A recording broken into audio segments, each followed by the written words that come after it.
জামালপুরের সরিষাবাড়িতে শিশুয়া ব্রিজ হতে শিশুয়া বাগমারা সরকারি প্রাথমিক বিদ্যালয় পর্যন্ত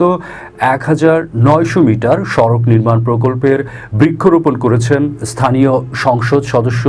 অধ্যক্ষ আব্দুর রশিদ। সরিষাবাড়ি প্রতিনিধি সাইদ মাহমুদ জানান, শনিবার বিকেল ৫টায় উপজেলার সাতপোয়া ইউনিয়নের শিশুয়া ব্রিজ হতে শিশুয়া বাগমারা সরকারি প্রাথমিক বিদ্যালয় পর্যন্ত ১,৯০০ মিটার সড়ক নির্মাণ প্রকল্পের বৃক্ষরোপণের উদ্বোধন করেন জামালপুর ৪ সরিষাবাড়ি আসনের সংসদ সদস্য প্রিন্সিপাল মোহাম্মদ আব্দুর রশিদ এমপি।